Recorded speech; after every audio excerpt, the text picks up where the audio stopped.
The red Yeah. box. It ain't Netflix. You know what I mean? Ox. Not What up? Supreme Yeah. either. Yes, Yeah. sir. Live You've and gone direct. too far. Favorite respect. That's me at the top left. Down dropper to my right. Bottom right. All ball. Bottom left. Flea. Are we live? Live and Come direct. on, baby. Listen, man. We gonna get right into this. There's no need to. We see all 15 of you guys waiting. We don't need to play with it. At all. No, none of that at all. We got to Get, go with the residential get Clipper right first. to it. Yeah, man. Dime. What the hell is going on in La La Land? Can't wait. Five Went game into losing streak down. 5-game losing streak, 0-4 with Harden. I went to the game today with an open mind. Let's see if seeing James Harden in person makes me like him a little bit more. This is gonna be the real feeling where he's one of us now. I saw people in my section with the beards, the beard thing, the fake beards. I Mm-hmm. saw the fat head or cutout facial, the face thing. Harden. I was like, yeah, I'm not touching those though. You can give me a Terrence Mann one or a Russ one or a Paul George one. I ain't touching no Harden cutout. But so the game starts and it's the same stagnant take turns offense with all four of them that we expected, and we've seen these first 4 games. The reason why I kept pushing back on the trade is because how does this makes Russell Westbrook go back to what he was doing with the Lakers, splitting his ball handling duties with another really good playmaker who's not very good off the ball. But in LeBron's case, when he cuts and screens, he can be good on the ball, off the ball. I'm sorry. James Harden, not so much. His only value is shooting spot up threes. They didn't even like shooting like that. So you see what happens when Harden has the ball. It's just Westbrook spotting up, and it forces him to take more open threes. And it's just not beneficial to either of them. And then while you're trying to figure all this out, your defense got worse, and Kawhi and Paul George don't have the ball as much. Kawhi Leonard, people are like, what's going on with Kawhi? He looks like a role player now. And this is where you're seeing that he doesn't have enough of a voice.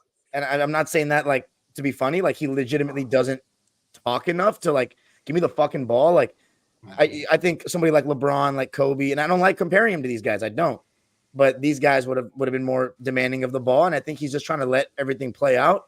But you saw in this game that when you had a defensive-minded lineup with size and athleticism in Westbrook, Norman Powell, Terrence Mann, Paul George, and then Zubats, we were making a run. We were coming back. We were pushing the pace.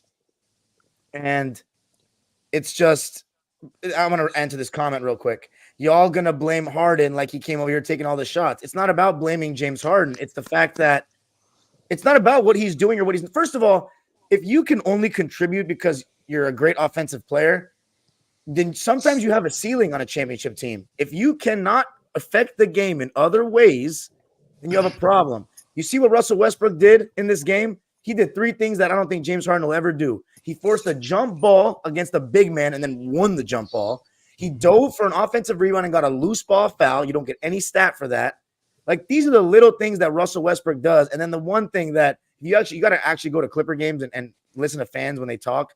What he does in the arena, the way he energizes the crowd, you can't really put something on that when you have guys like Paul George and Kawhi who are not really like hype guys. You know what I'm saying? So the lineup with Russell Westbrook and Paul George, like Fabian, if you have the stats up, the plus minus is, I don't know what it is off the top of my head, but it's probably really in favor of Westbrook and Paul George and not in favor of Harden. Clipper fans, some of them were mad. Maybe the Russ fans were mad that Russ didn't close in this game.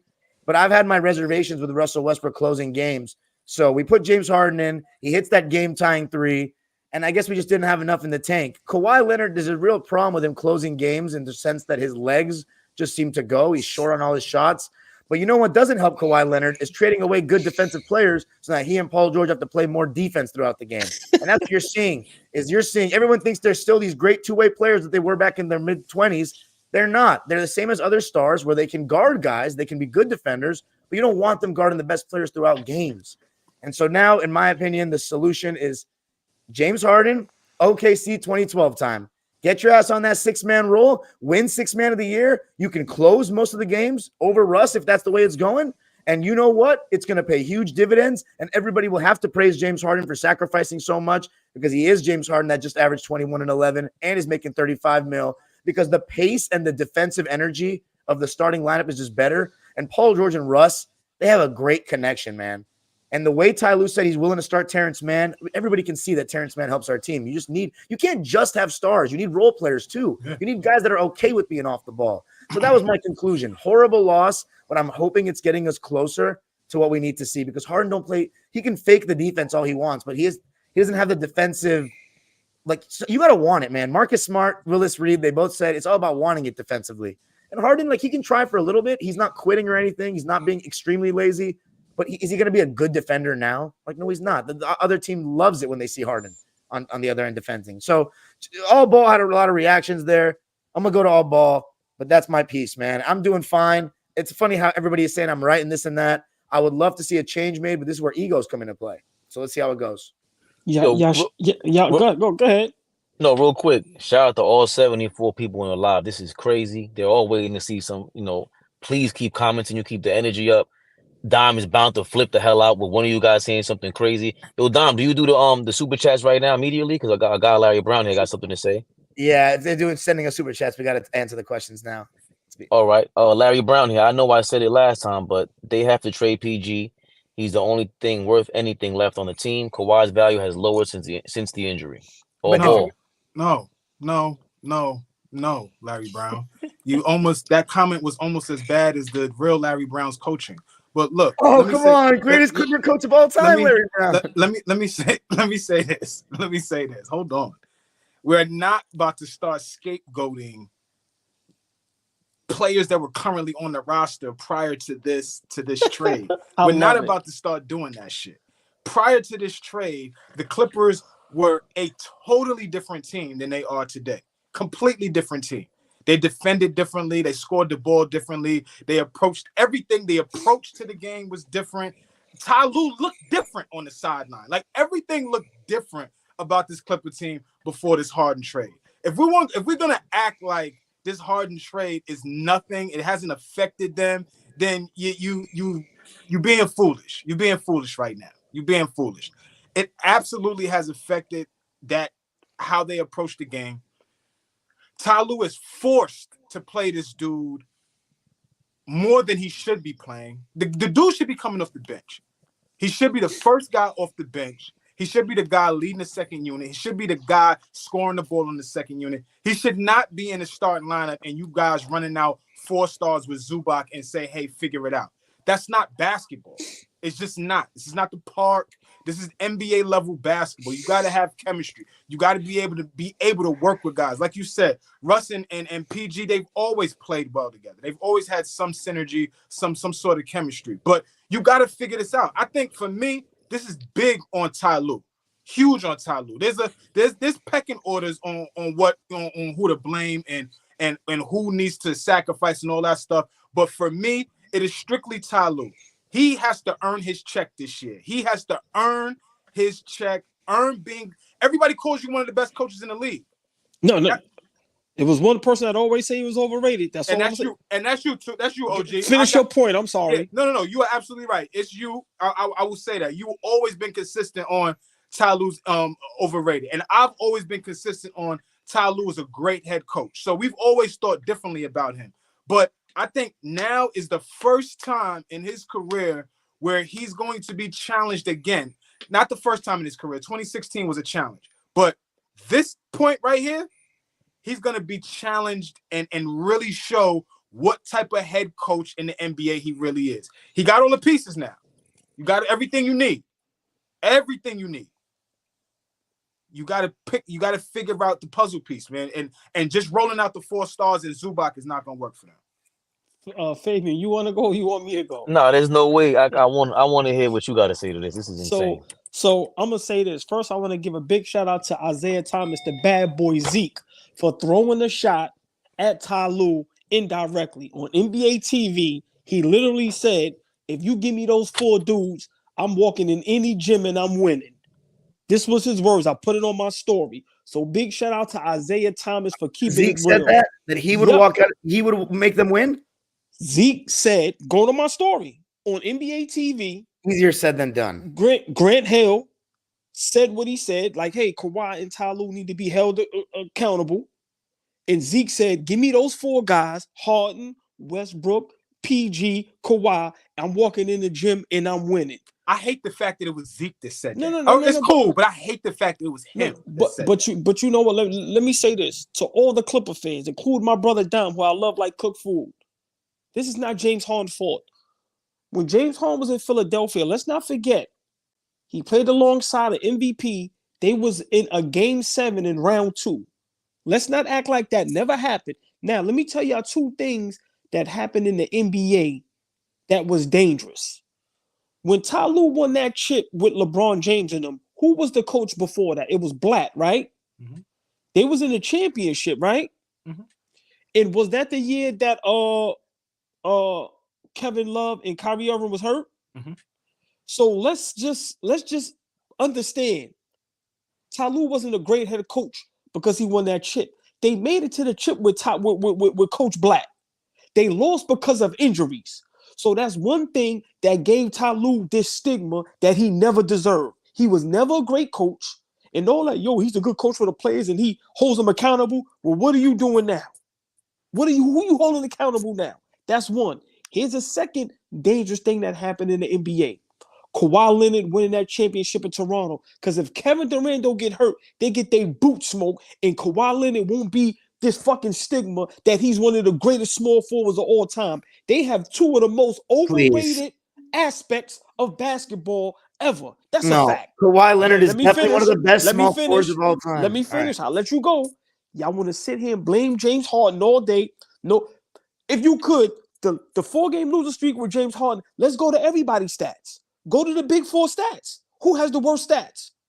Who has the worst minus all that dumb shit that they say? Who has the worst stats? Who? I don't know after today. No. Nobody blames Kawhi. Nobody blames Ty Lue. And I'm going to tell you why. Because in people's mind, Ty Lue is a good coach, and he's not. Kawhi Leonard is revered as one of the greatest small forwards of all time, and he's not. Let me finish. So, who do we hold accountable? Y'all telling me this is all James Harden's fault? 2. None of us said that. Before that's James what everybody's saying. Before James Harden walked in the building, this team was garbage. No, they weren't. They were on a winning streak. Number 1. Number 2. What was the winning streak? We weren't really on a winning. Well, are you saying before he played a game? We were 2-1, but our basketball just looked a lot better. We had 2 blowouts. Number 2. Call it what you want. The sample size is a sample size. They were in the top 10 in offensive rating and the top 10 in defensive rating. And there's only 4 teams in the NBA right now that are both in the top 10 in both categories. Before he walked in the door, the Clippers were a top 10 offensive rated team and defensive rated team. That is a reason why they're not anymore. So let me ask y'all this then. Hold on, Fabe. I'm asking y'all this, and y'all could go to town on this. Kawhi Leonard, y'all heard what Don was about to say before I cut him off, and I did it on purpose because I ain't want him to. He about to go berserk. If Kawhi Leonard is one of the greatest small forwards of all time, one of the greatest 2-way players of all time, I've heard former NBA players say, in current, that Paul George, they say is like top 5, one of the greatest skilled players that they've ever seen. Most talented, yeah. Russell Westbrook, one of the greatest point guards of all time. Where's they blame at? Ty Lue, one of the best head coaches in the last couple years. Where's they blame at? Every Clippers fan, every person I hear talk about the Clippers' downfall, all they talk about is James Harden. They don't talk about nobody else. If Kawhi Leonard is this guy that everybody fears, he's tough, he's this, he's that, where's it at? Where's it at? But they've blamed them for the last 4 years. Like, this is not anything new. The last 4 years has been a complete disappointment. So it's not like nobody has talked about these guys. Dime just went on a tirade the other day talking about Paul George's mental makeup. And he talked about how Paul George basically checked out in the bubble. See, I totally forgot about that. I go back, we were talking about Paul George. Is Paul George mentally tough? And I was going back to how Paul George was the main guy in Indiana, and he was leading those Indiana teams against those Miami Heat teams. And they were in close 7-game series where Paul George and LeBron James are going like this, to the point where LeBron James is saying, yo, this dude is next up. I know y'all remember that. He was saying this up. And LeBron says anything. He's next up. So what I'm saying is Paul George has the ability to be mentally strong and lead. He has that ability. I'm trying to figure out where is that right now? Like, where is that right now? That should be present right now. He was playing with house money in Indiana. When there's no pressure to win, when there's no pressure to be super great and MVP and all this and that. I'm just being honest. Fleet, listen, I'm going to let Fabian go. I'm going to leave it at this. I've been saying this for a long time. I'm over Kawhi Leonard, and I've been saying Ty Lue is overrated. If the Clippers want to get better, you might have to clean house. That's a fact. You ain't winning no championship this year. And as the future rolls on, if Joker stays healthy, if they get Luka some help, if Phoenix decide to get it together, which I'm over them as well, where's the Clippers stay? Where? The problem is Kawhi Leonard and Paul George. Those are the problems. And I'm telling you right now, them dudes do not look engaged. Today, they looking, all y'all that say, oh, you don't watch Clippers basketball. I seen them today. They all look terrible. That ain't only James Harden. Turnovers, all type of shit. And once again, whenever y'all get a chance, the 4-game losing streak, let's see all 4 of their stats. And let's see who looked the worst. James Harden was a minus 28 today. I don't even know what that means.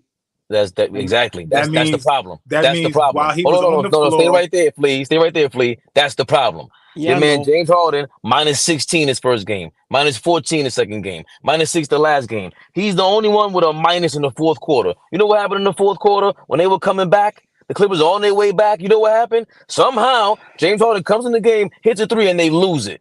They lose all the momentum. This ain't got nothing to do with basketball skills. None of that. It's everything we always talk about that you hate to talk about. He does not have the motor to win. That's not his game. His motor is straight to the strip club. And we know this. The LA strippers. That's what he does. We know this. This ain't nothing new. It's been since Houston.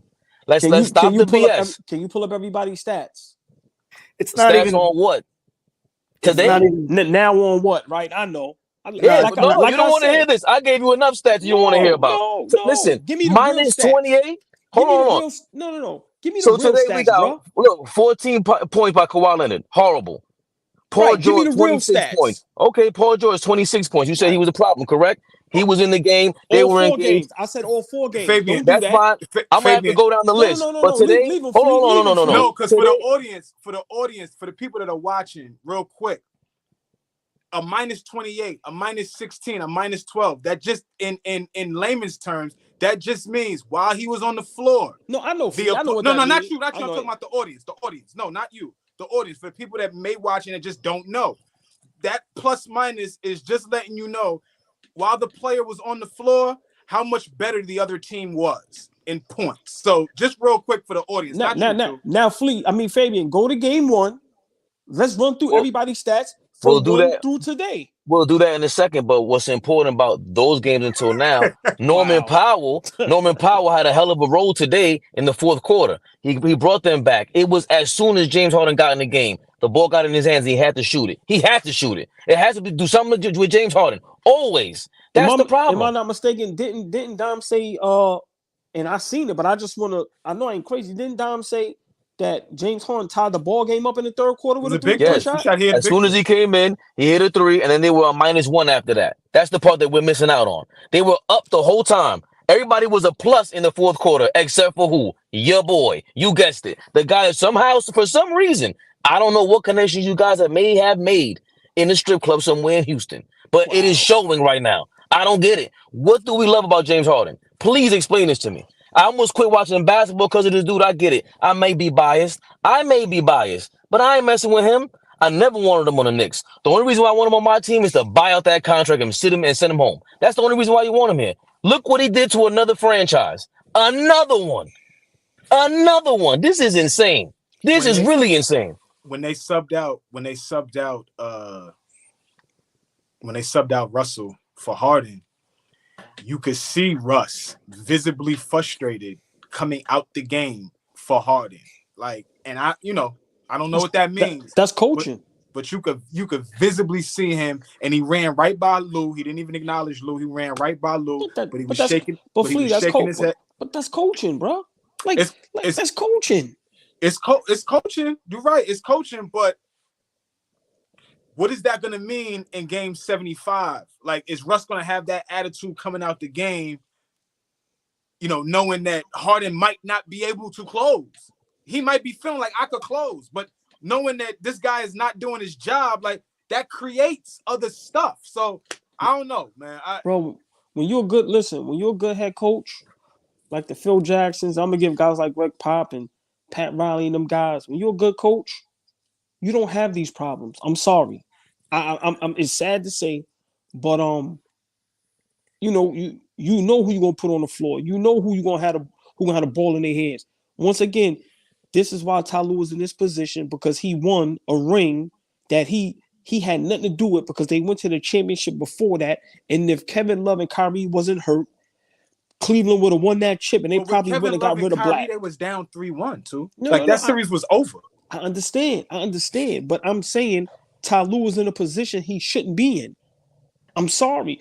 To me, the same thing like Ham with the Lakers. These guys is in positions that they shouldn't be in. Ty Lue's not a good head coach. If you don't know, not good. Come on, man.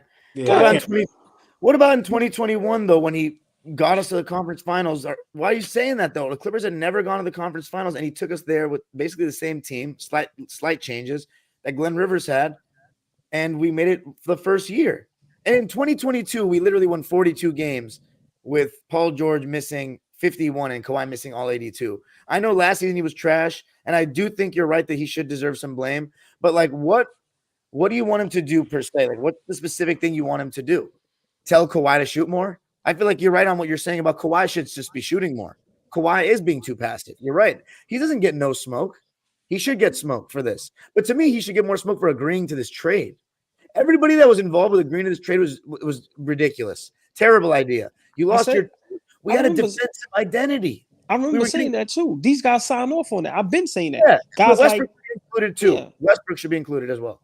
So I mean, I don't mean to cut everybody off, but I'm just baffled that I'm not a James Harden fan, but I laugh when we blame one person when they have a Finals MVP and a championship man on there. They have a championship head coach. They have one of the greatest point guards that some guys say is top 10. How are we blaming James Harden? It's not about we're not blaming one guy. I never said it was all James Harden's fault, but I think the move of bringing James Harden is why this is happening. Yes, I ain't hear you blame nobody else but James Harden.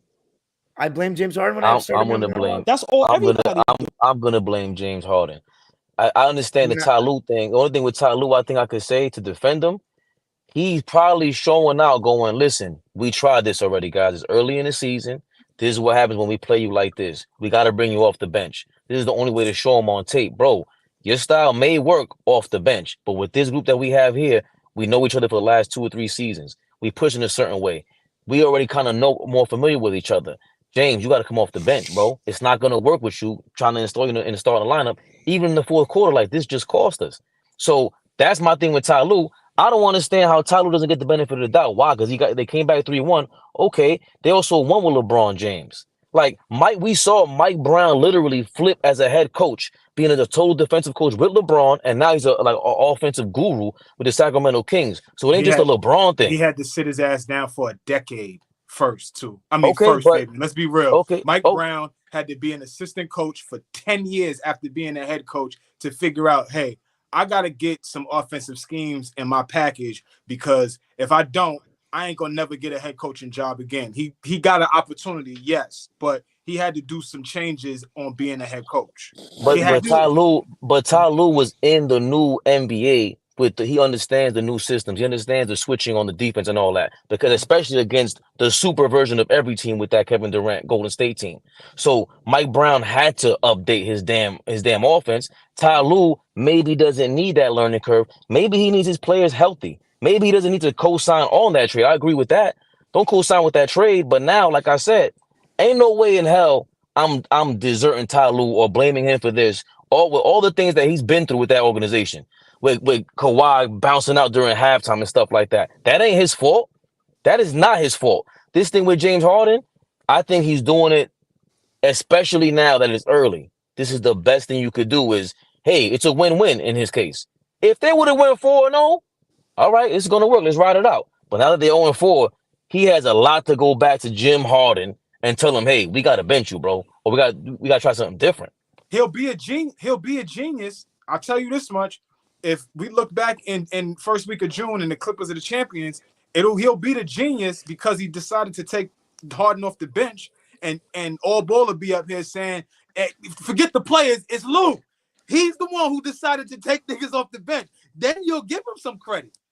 So it'll work both ways if it works out. Clippers make the move. They get Paul George and Kawhi. They get a championship head coach.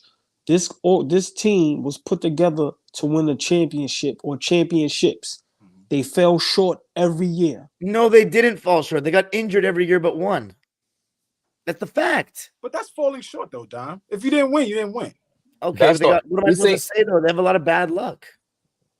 I think this is like the Lakers won when they could. And you got to say the Clippers fell short. Because when they were healthy, they fell short. That was their time to win. So we got to say they fell short. I didn't think we were only going to get one shot at this. That's the only thing. I did not think when these guys first came in, we were only going to get one shot. I knew Kawhi had some injury concerns and Paul, but this is even worse than Chris and Blake, man. They've got hurt every year. Because when they're on the court together, they play really well. Even though they're not the most seamless fit together, I wanted this year to be the year that we got a chance to see it, and we added a real point guard that they wanted, that Paul George begs for. See, you saying, who am I blaming? When I did my little monologue in the beginning, I wasn't blaming anyone. I just said that I blamed everybody for whoever agreed to this trade, because what you and every other person that wanted this trade, even on Clippers side, kept neglecting is what it does to Westbrook. Like, oh, Westbrook's going to have to get out of his feelings. That's not how this is a human game. It's not a bunch of chess pieces and fucking characters in a video game that you can just sit down on the bench. So hold on. These are real human beings that you made a promise to. That you're going to start. Yeah. Stay there. So you telling me we got to worry about the feelings for the third option on any team? Just be honest. Just be honest. Yeah. If you want that third option to be a part of your championship vision, then yes. Yes, you have to worry about it a little bit. So let me ask you a question. Hey, Austin Reeves just got benched because he's been terrible in the beginning of the season. He doesn't have the same. What's it called as Westbrook? Westbrook is exactly. No, I feel what you're saying. Can I ask y'all? So I just want to ask y'all a question. On any team in the NBA, you telling me the organization is worrying about how the third option feelings is? They should be. Really, no, not every team. Depending on the team, I would say depending on the team. I mean, you should be worried about a basketball fit. If you're putting something together on a basketball court, you need to be worried about how it fits. You went, and even though it was a low risk move by getting Russ, that was a big deal. You got Russell Westbrook when the Clippers were winning games with Terrence Mann at point guard with like no real point guard, and Russ was playing the worst basketball of his entire career and at a very low point. And everybody was clowning us, including me, when we got Russ. I'm like, what the fuck are we thinking? And he ended up being – go ahead. Is that not a coaching problem? No, Ty Lue had a horrible season last year. He did not have a good season. I'm not going to – but I was giving him a chance. And he's having a terrible moment right now. That's coaching, yeah, but I could have predicted this was going to happen after. We looked very serious before the trade. He put Terrence Mann in the starting lineup. How can you blame Ty Lue for last season? Kawhi Leonard got hurt. They just brought in Russell Westbrook.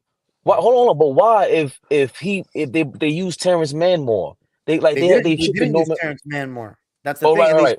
And Marcus Morris and Reggie Jackson were left in the starting lineup so long they got bullied, basically. That's coaching. I agree. My point. There's no, but you're talking about last season. No Clipper fan. I don't care what. I'm talking about every season. Let's do this. Well, we can do that. Ty Lue, the first season he was our coach, he was amazing. We got past the second round. Best season in franchise history his first year. Okay. Second season, was it not? Go ahead. How many games y'all won? How many games y'all lost in? 6 games to the Suns without Kawhi. Amazing. Go ahead. I'm just good. I'm listening. We lost on 2 games between 2 positions. We had an alley-oop beat us at the buzzer. The first year y'all went to the conference finals. Go ahead. The second year, what happened? Second year, we won 42 games, and Kawhi missed the whole season. Paul George missed 51 games. We won with Reggie Jackson, Marcus Morris as our leading scorers. Like, come on. So second season, y'all wasn't good. No, what?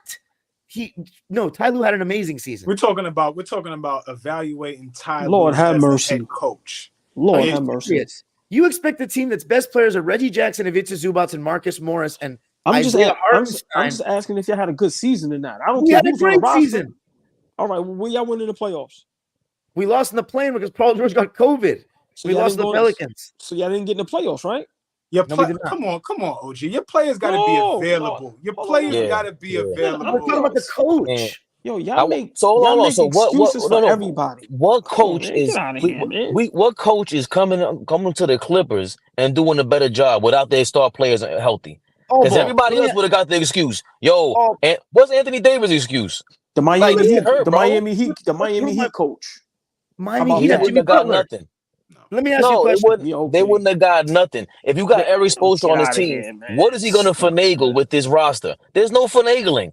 They would have been in the same. They were in the same exact predicament. But see, the problem is, you know what the difference with the Clippers and the Heat is? Pat Riley was never going to touch James Harden for a reason. And they may need him more than they need. Honestly, they need him more than we need him.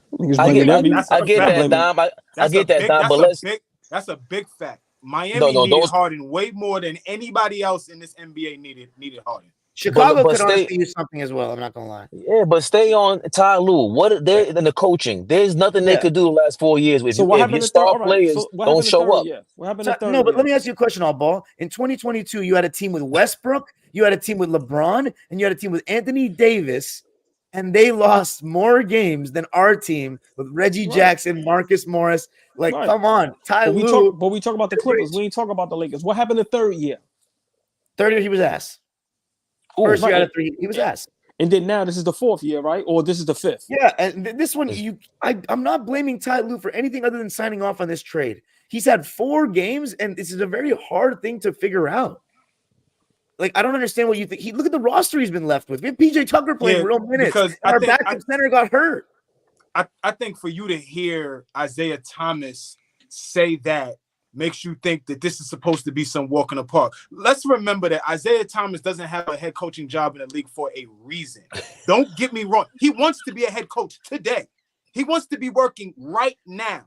There is a reason why he's not a head coach. So don't let him get in your head, OG, and think that he says what Isaiah said. He didn't say no fly shit. Yes, he did. He's on TV for a reason.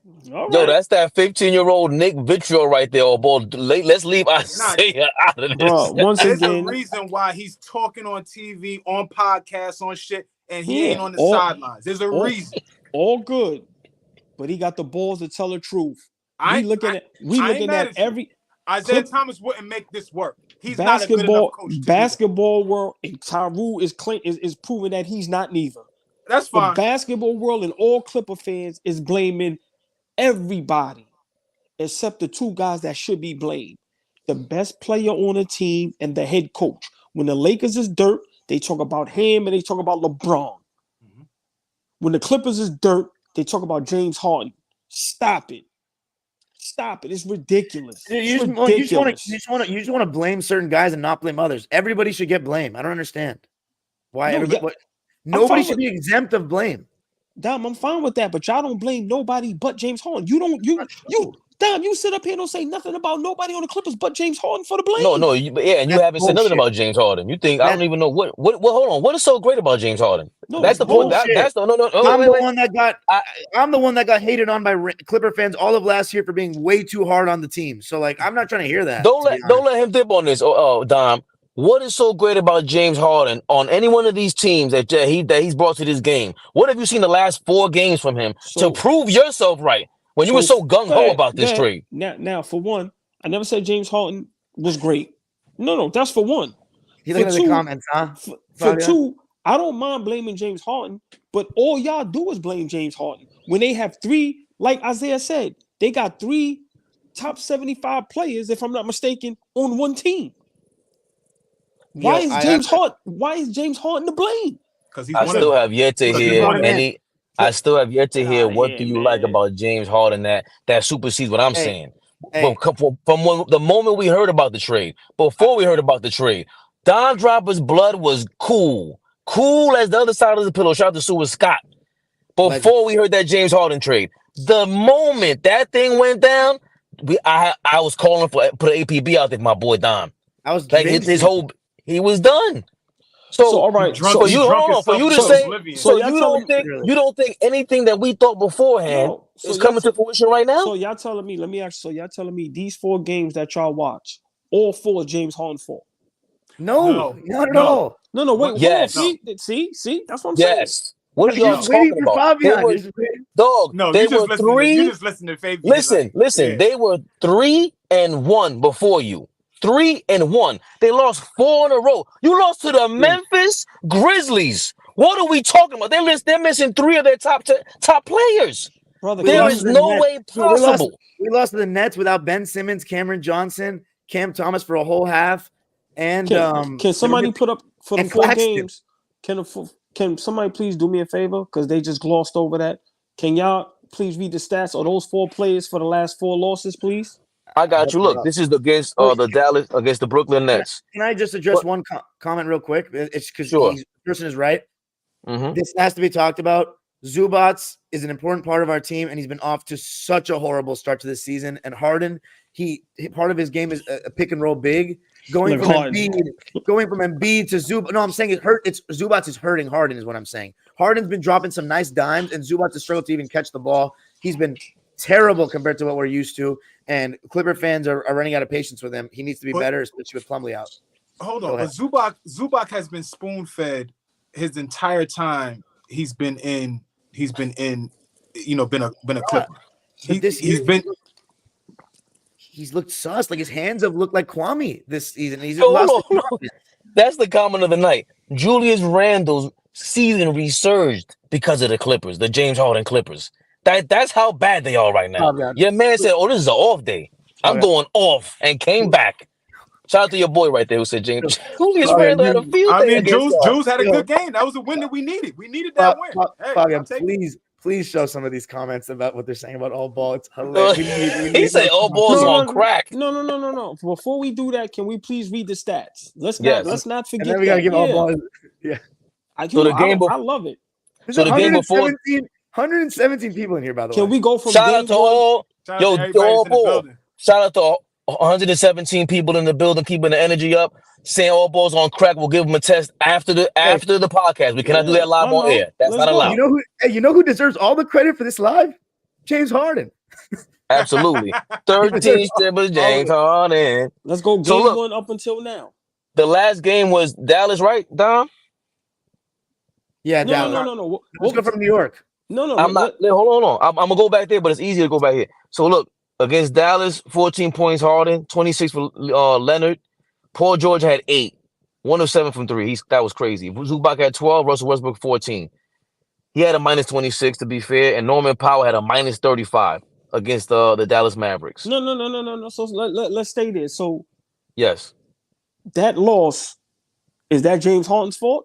No, yes, it's everybody's fault. No, it's not, Fabian. What are you talking about? Yes, Fabian, are you going to be fair or not, bro? Your bias is out of control. What do you mean? Hold on. So when I'm watching the Knicks and I'm seeing Julius Randle body language and I'm seeing the way he plays the game, and I'm telling you for years, that's not winning basketball. That's going to cost us. All of a sudden, the whole floodgates want to pop off on him when he had surgery. No names. Now all of a sudden it's a problem. I'm not waiting for game 10 to show you that James Harden is a problem on this team, on the Brooklyn Nets, on the 76ers, on the Houston. Anywhere he goes, he's a problem. It's a problem. So are we going to keep on with the stats? The NBA, you can keep going, but I want to say something real fast. The NBA has the best basketball players in the world, right? So this, like, we've seen shit like this before. Things change in the blink of an eye. 2010, 2011 NBA season. The Miami Heat started 9-8. Yo, the social media, the world was in an uproar. People were losing their minds. People were going crazy. Trade LeBron, fire Eric Spoelstra. It was wild. 9-8. They find themselves in the finals. Did they lose? Yes. But guess what? The next season, at one point, these dudes won 27 games in a row. Flea, you see this Clippers team doing that turnaround? Do I see that? Yes. I didn't see the Miami Heat doing that either. I didn't see that. Flea. I didn't. You didn't. Can I ask you a question? You didn't. Nobody on the screen saw. No, I'm asking you one more time. What the Miami Heat did, starting out 9-8 and then running off and going crazy. Do you see the Clippers as constructed right now making that turnaround? It's extremely possible to do that. Yes. Okay. But do you think they can do it with this starting lineup? No, absolutely. Okay, not. Listen, I just want to say for all the people in here, 121 people, I just want to say, guys, for when I said the trade's going to be a failure, I meant if this is the starting lineup, it's going to be a failure. If somebody agrees to come off the bench, changes everything. I just think they're too egotistical. And we're going to have to lose games to figure it out. I still think it was not a great trade. But if somebody can agree that somebody being James Harden come off the bench, this is going to be good. We're going to be fine. Faye, let's finish the stats. In my opinion. OG, I started this by saying it's a lot on Lou. So I know you keep saying we're not blaming. Yeah. I started this by saying Lou has to earn his check this year. He has to. Yeah. Now, I'm not saying James Harden shouldn't take no blame, but for it to be 100% on James Harden when they have a 2-time champion and Finals MVP and a championship head coach who some people revere as one of the greats on with both of them, and they take no blame is mind-boggling to me. That's how you know people is maniacs. Y'all tell me I'm getting high. Y'all need to take the test with me. Take it with you. That's a fact. We all need to line up like this. Look, yeah, get the vein. Look, we all everybody need to line up. That's a fact. Only Fabian is the one saying it's all James Harden's fault. Me, listen, most Clippers fans. Let's get to the stats. When you're that, it's not just him. It's when you're that big of a personality and presence on the team, and you don't have any accountability. You don't change what you do, and you're not willing to go change. Yeah, it's all on you, bro. It's what Russell Westbrook changed his game last year. What are we talking about right now? Same exact scenario, actually. Well, I guess I don't think. And he came off the bench when they wanted him to. And they put him in the starting lineup when he wanted. Like, this is the same exact scenario. Former MVP, OKC, everything about it is the same. So they can be a championship team if James Harden changes his approach. What are we talking about right now? Let me ask you this, though, Fabian. You know the one problem, though, before you go, Flea? The thing is, I don't think Harden's had that rock bottom moment yet. He hasn't been humbled that badly yet because he gets wherever he wants when he asks for a trade. He got to Brooklyn exactly what he wanted. He got to Philly exactly what he wanted, and he's been great for all those teams in his role. And now he comes, and this is the first time he hasn't hit the ground running. And it's really been tough for him now. Westbrook had the all-time low of coming off the bench of the Lakers and all the negative publicity he got. And then obviously we got him on a buyout. Right? No, not right. We got him on a buyout from Utah. So Harden may need to have that moment. This might be that moment, and maybe he'll change.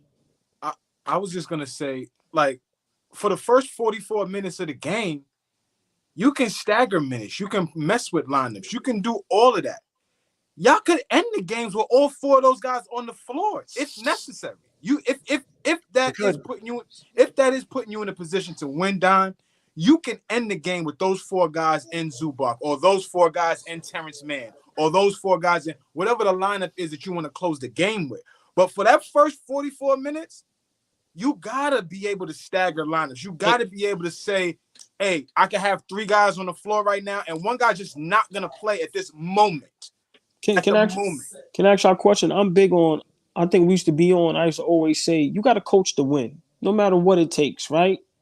And I'm saying with Ty Lue, if James Harden doesn't want to come off the bench, let me give an example.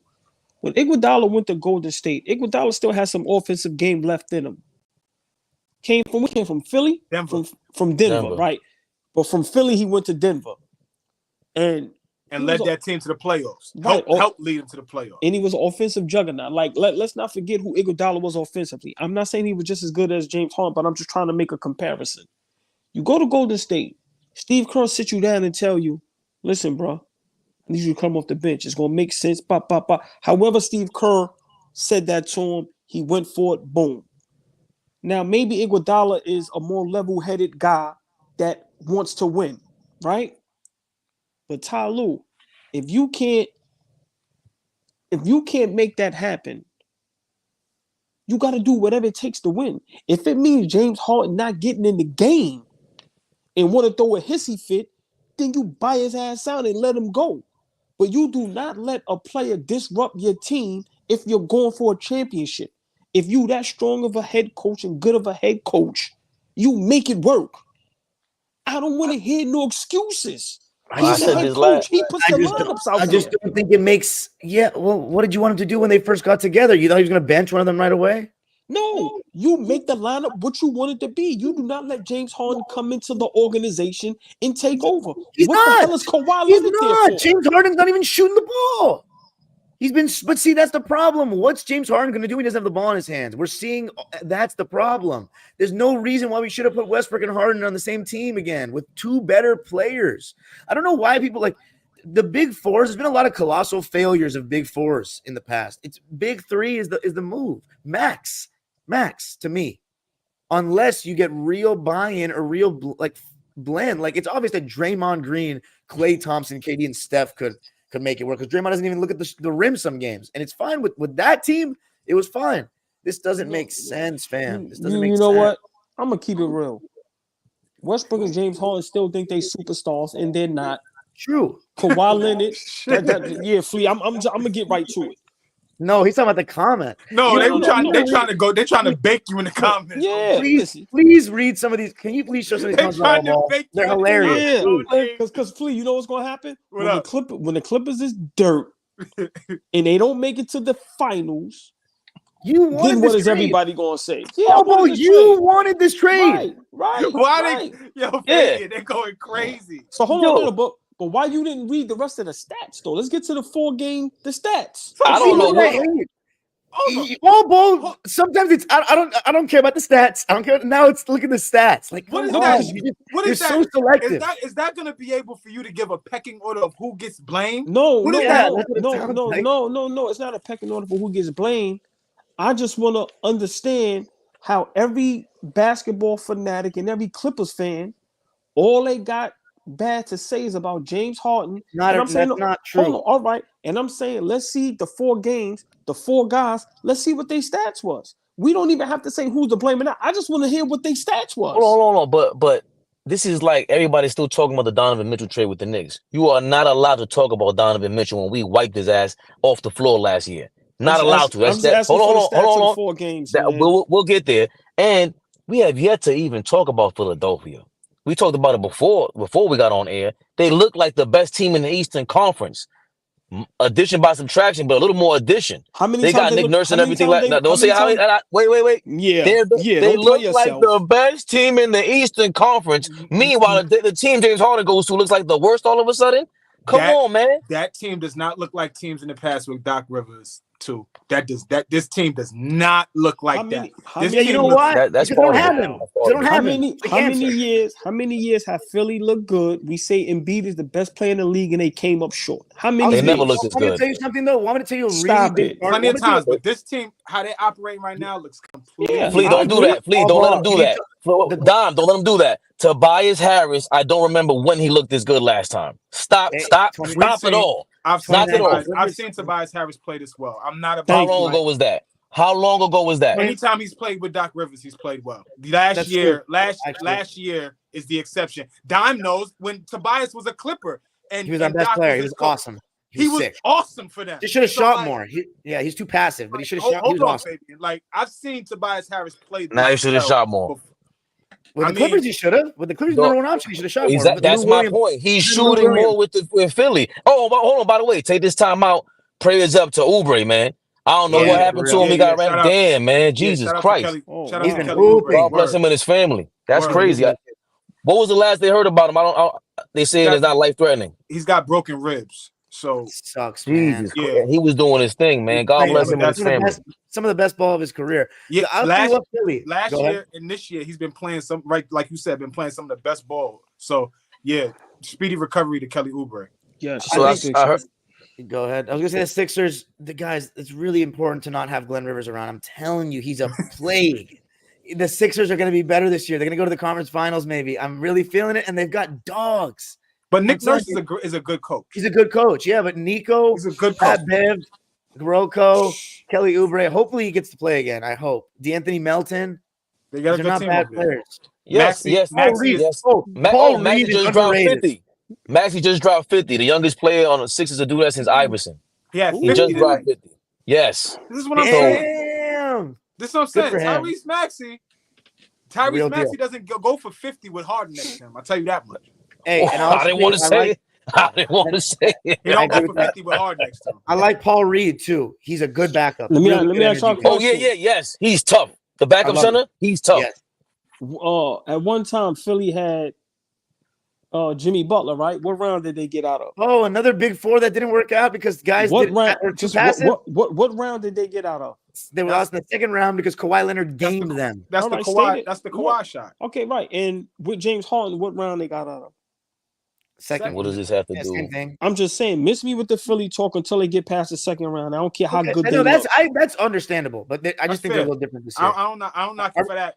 Can I please get the 4 game? Can I please get the 4 game stats that would take 30 seconds? Yeah, because I know. Yeah. Oh my God. I know. I mean, I don't know. It's a 24. What are the stats? The team looks like garbage. Stats, please. Are we ready? Yeah. Please give him. So 24 points for Paul George, 12 for Harden, 17 for Kawhi Leonard, Russell Westbrook 13, Zubac 10, Norman Powell 10 versus what game is this? Versus the Brooklyn Nets. That's without all their stars, and they took an L. Of course, a big L. Rest in peace. Versus the Knicks. That was the first game of Harden, right? Versus the Knicks? Yep. So 10 points for Paul George, Kawhi Leonard 18, 17 for James Harden, 17 for Westbrook, 8 for Zubac, Norman Powell 14. So 5 guys in double figures. But that game, that's up in the air because that's the first game where can you just run through the stats, please? That's it. That was all the stats. Do you know what I'm saying? I just gave you. What else do you want, bro? That's all the stats. That's the first game against the Knicks. I'm just saying, so we don't have to go through the stats no more because this. Oh, for him.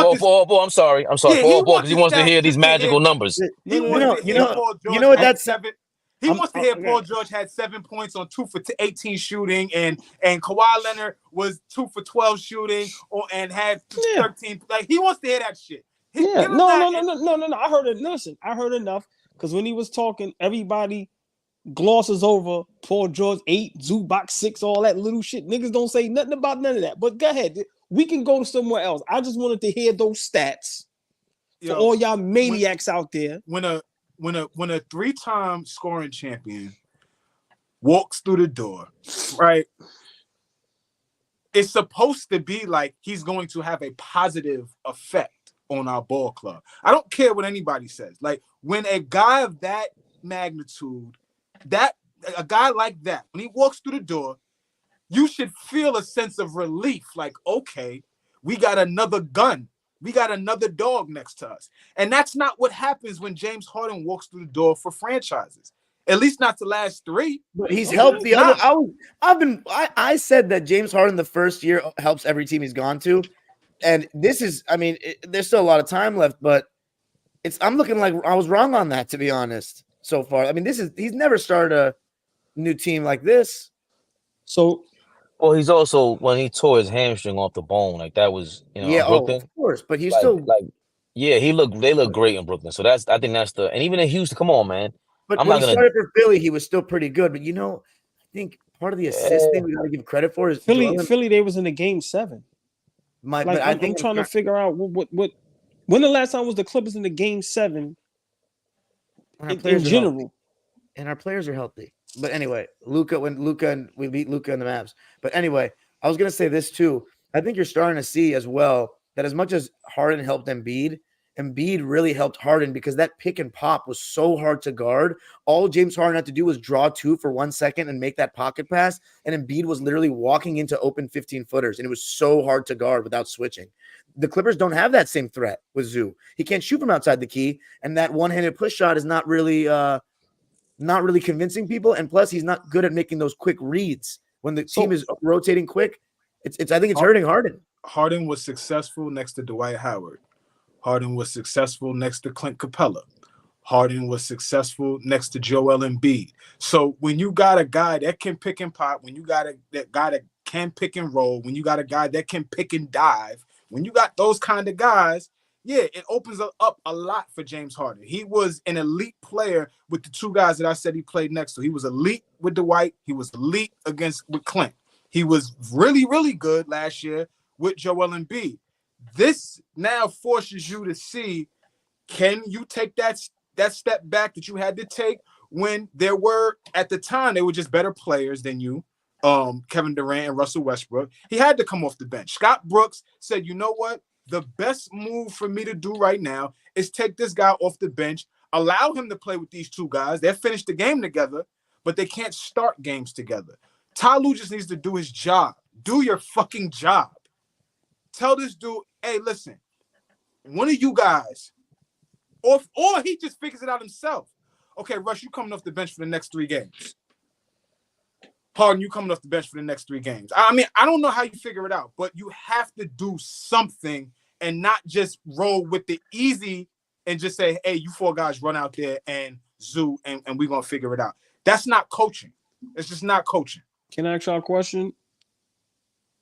If the Clippers at the end of the season is not in at least the Western Conference Finals, I don't want to play the blame game on Harden or none of that. I'm asking, when do we start looking at the coach? Because in any other situation, if a coach has been wherever for 4 years with these type of superstars, these type of championship guys, and a championship coach yourself, and in 4 years, you get any and everything you want, and you come up short, do you have to make any changes? You should be looking at the coach. I'm not saying you shouldn't be. Okay, I'll take that. Let's read some of these comments. They're gold, man. They're gold. We got to. Let's go. Yeah, I'm not. I don't know what talk because they're gonna get to Tyler in a second. There's too many comments. No, wait. I want to just see the all ball comments because they're freaking hilarious. They're trying to get so my go OG. for it. Go for it. Leave my OG alone, y'all. Nah, I love it. All ball and crack. Can someone get him in rehab? Oh my god, this dude just got a problem with Kawhi and Ty. See, let's see. All ball is a Ty hater. I'm not the biggest fan of Lou, but you can't blame him for all 4 years. This dude ain't no Clipper fan. He clearly hasn't been in our circles. Marco Brolo has it out for him. Marco Brolo's going in. I love Marco Brolo. Judge Judy said James Harden is great at paying strippers college tuition and eating real burgers. We haven't blamed James Harden when we were good before him. Facepalm. So it said, all balls arguing for argument's sake, or he's delusional. How is Ty at fault for PG getting COVID? And Fish said Zeke is a failure outside of playing on the court. Thank you. Jay Mudd, all balls arguing because he's on that heroin. Oh my god. On the heroin. On the heroin. Get on his ass time. All ball believes just because he says something, it's true. That's a fact. I'm about to turn off this video because all ball. What is this, Fox? Yo. I'm trying to flame you, OG. All ball is all cap. I love all cap. Yo, change his name label to all cap. All ball wants all the smoke. Love that. That's about it. All ball keeps it real about basketball. That is not it. We were talking about all ball's imaginary wife. Take the shot. I love that. Shot. All ball, all crack, all cap. Hey, can we? Yo, all ball, all crack, all cap. That's crazy. That was great. That was great. All cap is changing his dude. I love it. I love it, man. That was great. That was great. Listen, I can't wait. I can't wait for the like midway through the season. What people gonna be saying? It's gonna be hilarious. They said you Harden's agent. Look, I love it, man. I love it. Harden will be fine. He just needs some ones and a binge of the finest strip clubs in LA. Point him there, Dom. Larry Brown. All crack is crazy. That was insane. All ball can have Harden. He's Harden's cousin-in-law. On the low. Why is this dude so stuck on the coach? See, look. Oh man, come on. No. Dom, how did you skip these comments? They went crazy. All you. I can't know. I'm on the phone, so I can't really. They said, "Yo, did he said did Ty Lue take all ball's wife?" They said, "Yo, I wish." Did Ty Lue and Kawhi?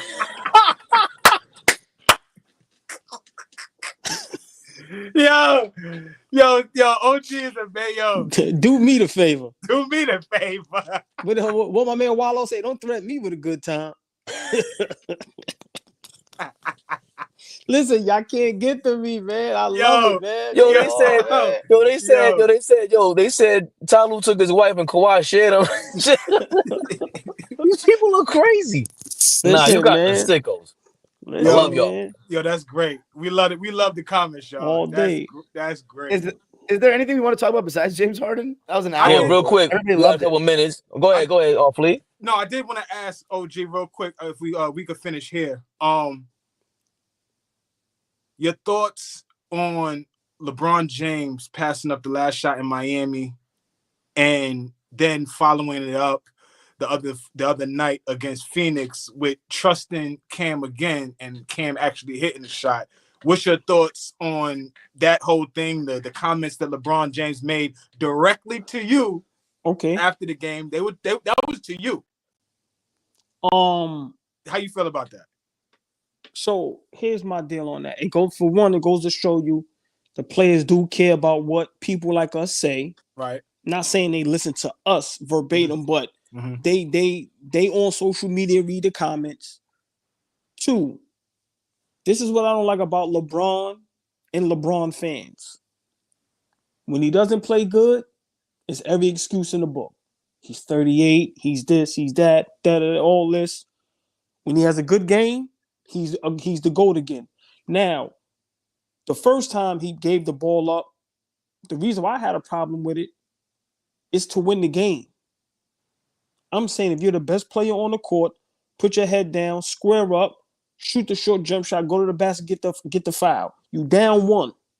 Now, the second time against Phoenix, bro, Cam Reddish hit 2 big threes. Big shout out Cam Reddish. But it wasn't no crunch time plays. It was damn near 40, 50, 60 seconds left in the game. So for LeBron to say that, it just goes to show you, man. Look, that's why that mental toughness, that's why for me, he could never be the GOAT. Because for you to even say that goes to show you're not mentally tough, bro. I'm sorry. And to dig shots at people that y'all quote unquote think doesn't know the game, maybe because we didn't play at a high level, is bullshit. I hate that. I hate when athletes say that. But he had a good game against Phoenix. My whole thing with the Lakers and LeBron is, like I said, you playing for championships. I want to see you in the chip. I don't want to hear no excuse in the first or the second or the third round. I don't want to hear you 38.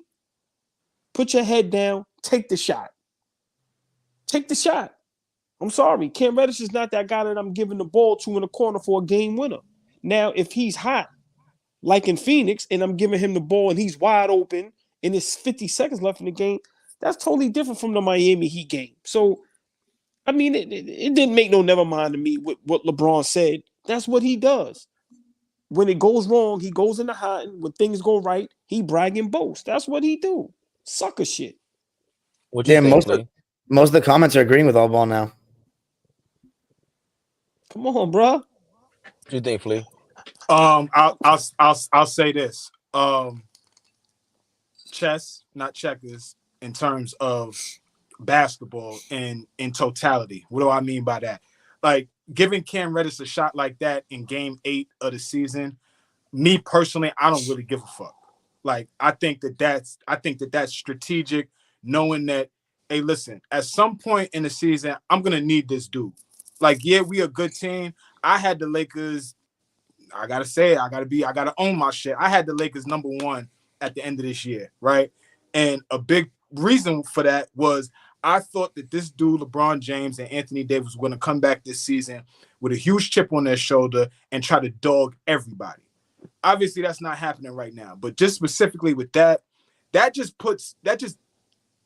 gives him confidence. That gives Cam Reddish confidence. Cam Reddish and Tyrese Maxey are not the same players, but Tyrese Maxey was quoted as saying, yo, listen, playing next to James Harden, he infused a lot of confidence in me as a young player, right? So now he's out the door and I could elevate into the play that needs to be playing next to Embiid to help Embiid get to where he has to be.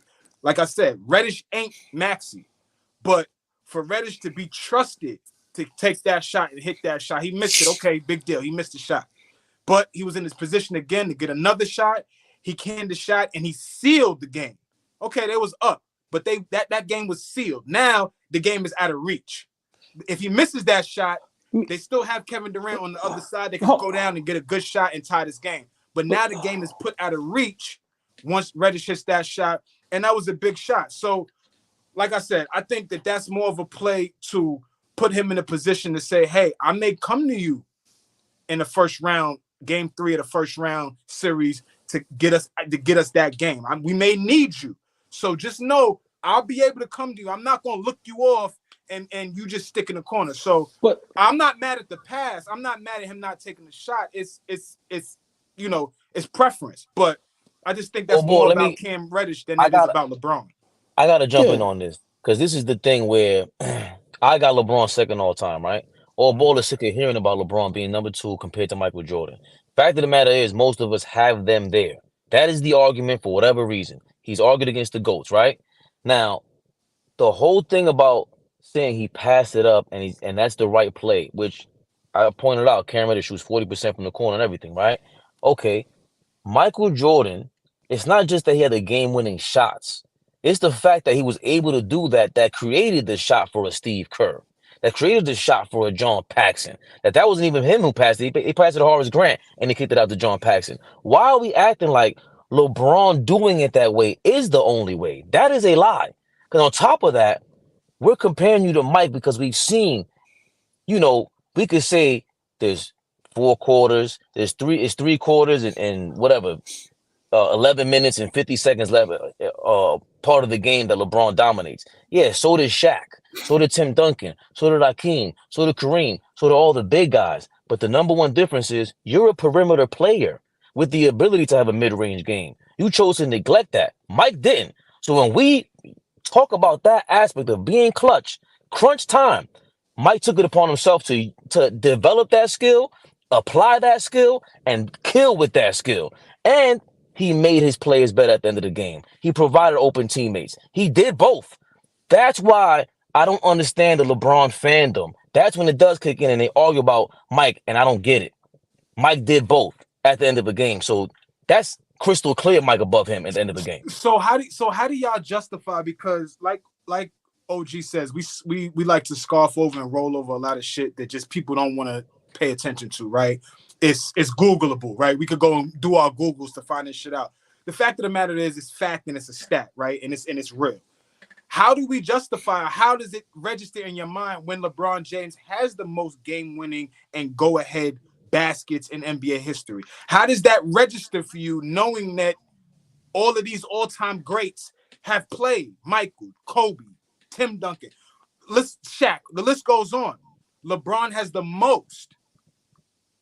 What does that mean to you niggas? Like, I don't even understand. Like, what do y'all do with that? He played. What do y'all do with that? Y'all don't do nothing with that? Well, that means a lot. Well, let's be honest. He played longer, right? No. Hold on. I'm giving you my. That's true.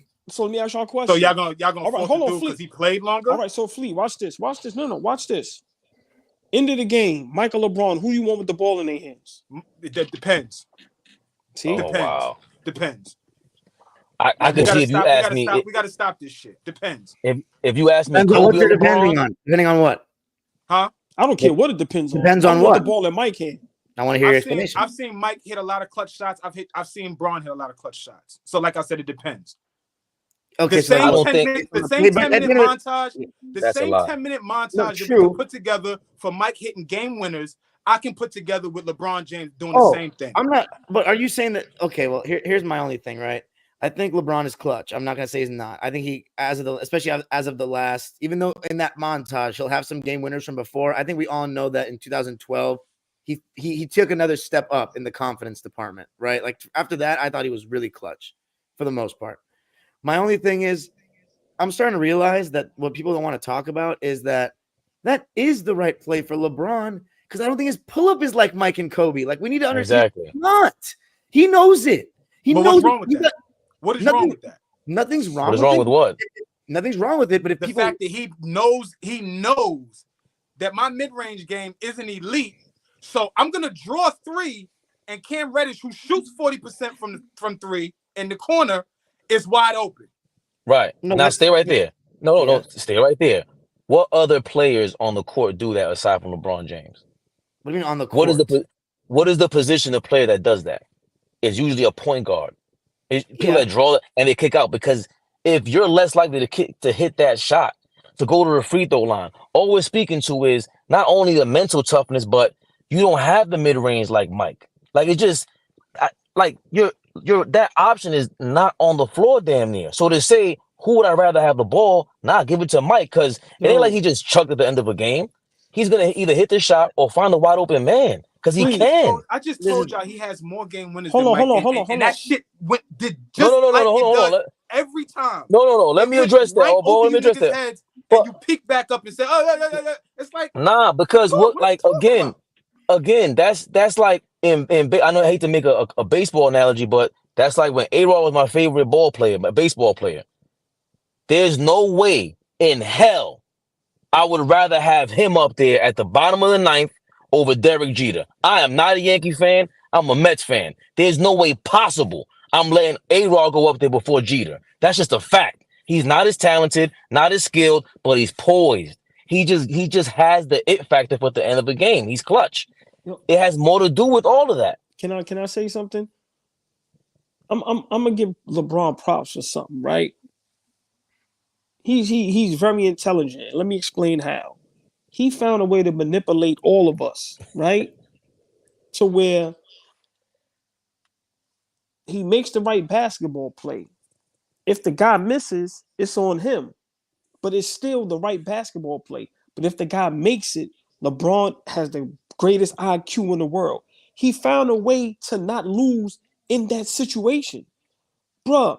But he still does lose in the sense that there's people like us. I understand what you're saying, and I agree with it for the most part, but there's people like us that are always going to blame him. Down, Flea, let me say this. I really, really wish there was social media to this height. I wish there was platforms where these niggas was talking shit like we do when Mike was around, because this shit is insane to me that y'all act like he was fucking flawless. No, but like, for me, it ain't even about Mike right now, though, Flea. Nah, because that's who he's compared to. And I just but let's compare him to Kobe then. It's the same conversation. It's mostly the Kobe fans that like hate the fact that he passes. Because Kobe used to do it 2-3 bodies, and you know what he'd miss? But the difference was Laker fans were okay with it because their best player got shot the last shot. At the end of the day, when Luke Walton misses the open three, it's like, bro, fuck Luke Walton. Do you know what I'm saying? Like, but that's I like the that main you argument said they try to make. I like that you said that because Kobe was constantly, he's trying to be like Mike and we compared him. And there was never a problem with it. Ever. For some reason, LeBron fans have this issue. He's the ball, bro. Hate to break it to you. That's your problem. That's who our bar is. You got to live up to that. Kobe Bryant was the closest thing in our mind at the 2-guard position. And there was never an issue. Why was that? How come that's not a problem? That's my question for you, Flea. How come it's not a problem to compare Kobe and Mike then? I think Kobe's better, so I don't even jump into that conversation. I don't really care that. But I don't even really care to have that conversation. When people start trying to have that conversation with me, you got it. I don't do it. I'm saying, but the comparison is okay with you, regardless if he surpassed them or not. You understand that. I don't have a problem with LeBron James being compared to Michael Jordan. Let me be clear with that. I don't have a problem with that. My problem is that how we critique and have LeBron under the microscope is not the same way that we did with Mike. It's not the same way that we did with Kobe Bryant. It's just not. And I be trying to understand from a basketball perspective, because y'all know I'm a big Kobe Bryant's my favorite player, and I already made it clear that for me, yes, Michael Jordan is the best player of all time. I just want to understand, where does this hate for LeBron James come from? I think you said Kobe was the best player of all time. Mike is the GOAT. But for me, Kobe Bryant is my favorite player of all time. Favorite is different, though. The way you were saying it the other day, I asked you why you think he was better at basketball, and you're actually giving me reasons. Look, let me ask you a question. For me, LeBron is the only superstar / closest to the GOAT, if people want to, if we want to say that always passes the ball in the clutch moments. So what? Okay. I'm not gonna lie. I'm just asking. For real, if him coming into the league, he was more compared to a Magic Johnson, which was always bullshit. He ain't no Magic. Why? What you mean why? He could never pass the ball like Magic. He could never run a fast break like Magic. That's a fact. OG, there's people that say LeBron James is the best passer of all time, and they're lying. He's not better than Jason Kidd or Magic Johnson passing the ball of all time. Flea, it's not even close. Flea, you smart. He ain't better than Magic or J Kidd with the ball in his hand. Stop it. Being able, I think he's better than no. His hands is different than passing. Passing by itself is different than ball in his hands. LeBron with the ball in his hands is up there with the best. No, he's I do not. think Magic's No, the he's best not. passer. Get out of here, man. No, he's Yes, not. he is. And this He is wasn't this no is what I'm fast break. With saying. the ball in Like, his hands, with the ball in his hands, LeBron Y'all James is seen one of the LeBron best handle? players. You put some pressure on him. He giving that up. He ain't got no bag. yeah, I Stop, ain't man. never What seen y'all I ain't never talking seen about? nobody take it from him. Outta You're here, right, man. but I ain't that's never true. seen nobody take it from him. For a His guy shit with ain't such Come on, a man. His shit ain't Kyrie, but I don't see niggas J taking Kidd from get him. the ball, go coast to coast, throw that bitch off the backboard. He ain't fucking with no J Kidd when passing the ball. LeBron was young and you pressed up on him, he would literally blow by you and dust you in a second, and you were on his shoulder and you were fucked. Let's be Lord, real. You saying look, that LeBron passed the ball like Jason Kidd? No, I'm saying LeBron James is a way better passer than people give him credit for. Yes, he ain't. No, that's I what think No. I You think say that's he's the another problem. greatest. Right. one of them. I think that's another problem. One of them. It's not that LeBron doesn't have the potential to be any of these things. That's my problem with LeBron. Always been. We're super like we've watched 20 years of it and we've forgotten a lot of it. The most No, hold on, recent shit wait. is But 3 to it's 4 not, years. bro. You That's the talking to problem. somebody, We forget bro? a lot of shit. Nah. You This can't. is 20 years worth of You basketball. talking, but listen, you're talking to the wrong guy about that. If that's the case. I was watching LeBron like that. I saw before with this. I never liked that Spurs series. Everybody was hammering or going crazy about the Orlando series. I saw his flaws. They're playing to your weaknesses, bro. You shooting too much. And again, one of my favorite games all time with LeBron in a regular season, 55 points against the Bucks. He shot like 7 or 8 3-pointers. He just flying up and down the court, no thinking involved. When he's thinking, it takes away from him. When you watch Jordan, when you watch Magic, when you watch Bird, maybe Kobe, you can see with Kobe thinking, you can see his skill set. Joker's great at this. It seems effortless with LeBron and even Chris Paul. It's not that he can't do what Jason Kidd does. Because LeBron's in the corner 3-pointer, the other side of the court. These passes that he does make that Jason Kidd probably can't make because he's 6'9".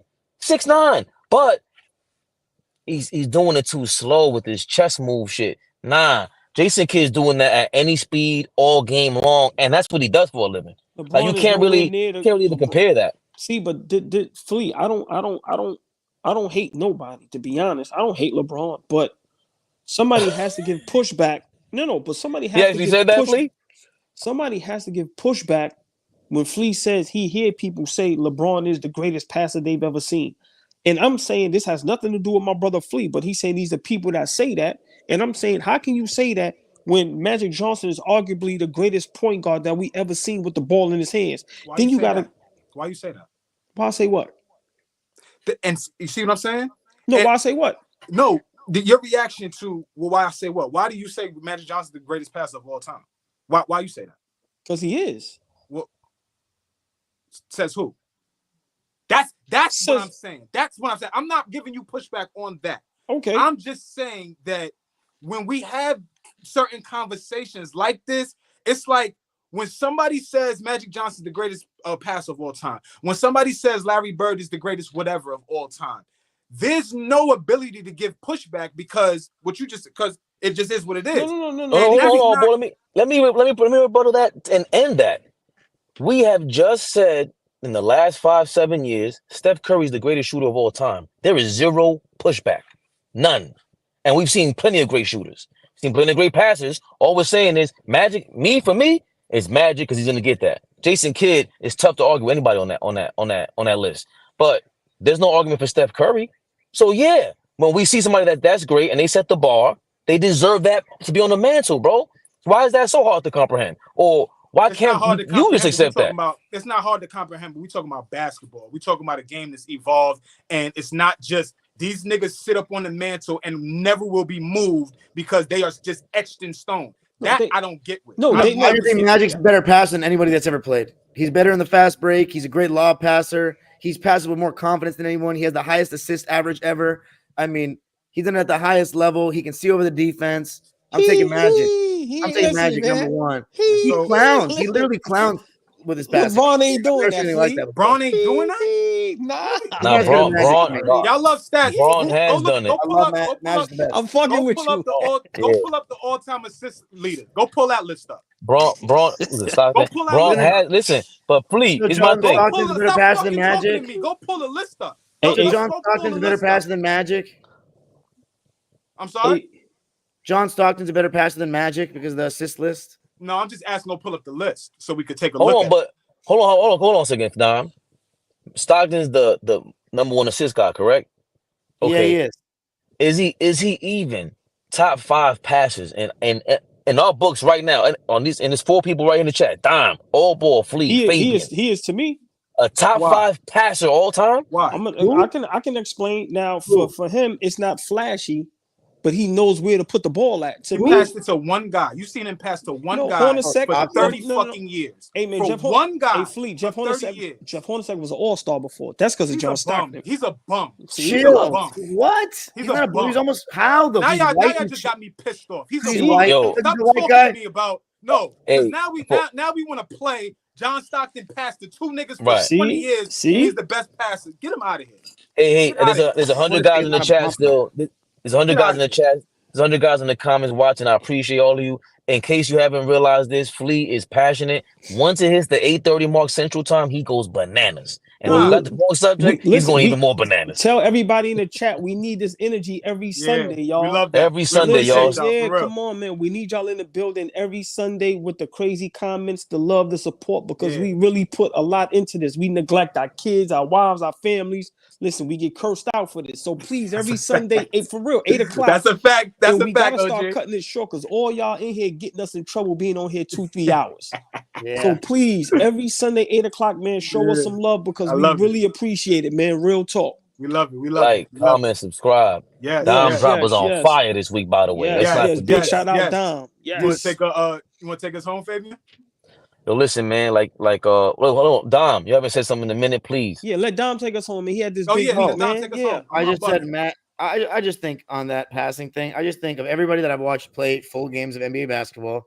Magic Johnson feels like the best passer because it feels like every time he comes down the court, it's like he's making a great pass. Like it's the percentage of possessions that it feels like just Magic's just throwing a dime is like, I'm like, dude, this is insane. Like, and the tight windows. The one thing I'll say about you will say, the game has changed, but the one thing that also has changed is that there's a little more space now. So some of the windows that Magic was passing were very, very small, and he somehow finds a way to get everybody going. And he also just when we talked about guys making the assist pass, I think Magic is not just an assist pass guy. He'll just push the ball and make the right pass for your team. So that's why I say he's the GOAT mainly. Them entry passes to Kareem were like amazing. You know what I'm saying? Yeah. And not to be funny, but I'm dead serious. Like just being able to get an entry pass down to Kareem because you know that skyhook is coming. Right, it's right. Yeah, it's legendary. Hold on, y'all. Real quick. Denver lost to Houston. Joker had 36, 21, and 11. Yo, wait. Time out. Let's talk about Houston. Let's talk about 6 wins in a row. A minute for this. Everybody, Flea, this is your thing. Go ahead. I was wrong about Houston. Go ahead, y'all. I called earlier with a little trivia. I said, give me the 4 teams that are top 10 in defensive and offensive rating right now. So right now it's Boston, it's Philly, and it's Denver, and it's Houston. Houston is top 10 in defense and offense right now. Ime Udoka got them boys rolling over there. I like what they're doing over there. Right Hold on. Can we end a show like this? Can everybody take 30 seconds to brag and boast about one thing that everybody thought wouldn't work? Oh. So like for me, I'm because I just seen it. I'm a brag and boast. I said Dallas was going to be good. You did. You were the one. You were right on that one. You did. And tonight, Kyrie and Luka, 35 and 30. I got my bag. I got who I'm. All right. So for me, I'm gonna say big shout out to me, Dallas. I keep telling people they had a full preseason. They had a full camp. You did say that, right? And I think when you got 2 players like that, anything can happen. And I keep saying it. I'm gonna go. As of right now, they might be top 4 in the West. So I'm gonna shout out myself for the Dallas Mavericks for getting it together. That's my little brag and boast. I'm gonna jump out there because I know I had Minnesota finishing top 4, and right now Minnesota looks really, really good. I was arguing with my OG all summer long about Anthony Edwards being a top 15 player. I think right now we can legitimately say presently he's playing at a top 10 level. So I love what Minnesota's doing right now. And real quick, I was high on OKC. OKC looks really, really good. That what they're doing over there.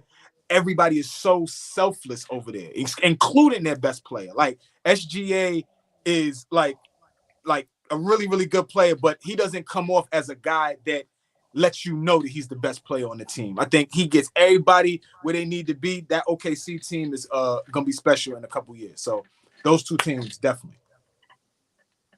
I thought all Bull was asking what we got wrong, because what I got wrong was definitely Dallas Mavericks. Like, no. Forget what you got wrong. We do that next week. Yeah, what you get right. Give us 30 seconds of something that you got right that we was like, what? I'm not gonna lie. I don't think I have anybody that was like, what? I don't think I had anything special. I'm not gonna lie. I can't lie. Yeah. Got you. Come on, Dom, take us home. Well, obviously this Clippers. Right, he was here. He was right. He was spot on. Yeah. But we'll see. I mean, there's still some time. Unfortunately.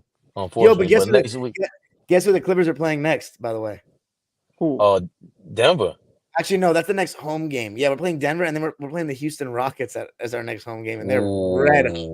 Yeah, should be. That should be our first shout out win. Dylan Brooks. Big shout. He is hooping this season. Been watching it. He's been hooping this season. What was Joker's line? 36 what? 30. I think 30 something 21 and 11. Oof. The Rockets, Dylan the Villain. Dylan Brooks never played this good ever, by the way. I don't remember a stretch. Never. This is best basketball of his career. Best basketball of his career. And B Joker, they're gonna be fighting for the MVP again this season. I think so. Probably will be. That was my Luka's in the mix. And Luka, I'm sorry. Yes. Luka's definitely in the mix. Yeah, if they can be top 4, they're in the mix. Yeah. So we got his four? So top 4? Embiid, Joker, Luka, yes. And who's the fourth for y'all? I'm gonna say Ant-Man if he can average 30. He gotta average 30. I'm going Tatum too. Yeah, I say Tatum in the beginning of the season, but But I keep telling you what's gonna hold him back. It's gonna be hard for him to average something crazy with Jaylen Brown over there. I'm telling you, they're gonna be so far ahead of the East as they keep. Well, the Philly's pretty good, but they're gonna be number 1 seed. I'm pretty confident in that. Well, listen, fellas, always a pleasure. And next week, I can't wait to talk about the debacle that's happening in Milwaukee. Lord have mercy. That needs some attention. It needs some attention. It's early, but it needs some attention. Fleet. They definitely not top 10 defense. I got offense. I got a lot of apologies. Bottom 5. Yo, I got a lot of apology videos I gotta make. Lord have mercy. Dame Lillard, you got me looking crazy in these streets. Yo, I think I was wrong. Yeah, I was wrong about KD too. KD might still be a number 1 option. He is destroying. He's destroying. He's going crazy right now. KD, I apologize. Whenever I've watched him, he's been really trying to get to the basket too. So I'm happy to see that. Yes. He's gotten his legs back under him since he got injured. But I'm gonna be honest, that's why, damn man, that Phoenix team I was high on, but like watching them for some games, I probably seen mostly all 8 games. I don't like that team. I've been said they're whatever, but you can't judge them. No. Hold on a second. I don't like none of them. They never had. When did they have Beal? None of them on the floor. Yeah, they never had Beal, Booker, and Durant. I seen him and Bill together. I'm just being honest. Until I see all 3 of them, I get it. But I'm just saying, right now, that roster constructed after those guys, I don't like it. I don't like it at all. Booker has the same issue as LeBron. Them boys need to shut up. Don't say anything. Just play. Don't make a guarantee. Don't say none of that before the game. Just play. Talk after. Just talk after. What's so hard about that? Let's get out of here. Sportsmen. Yeah, because we'll be here all night. Yes. My brother. It's going to keep going. We can do this all day, all night. Pause. Next Sunday, 4 Sportsmen. Throughout the week, watch out for our highlights, reels, shorts, everything. Flea's going to give his commentary. He's a lunatic. He goes even crazy during the week. Watch out for that. You know, Ball's a lunatic on the lives. Have a good night. Dropper. Yes. Been on fire all week. On fire. 4 Sportsmen, Fabian PerspecTV. Next Sunday, 8 p.m. Eastern. We out of here. Yes, sir.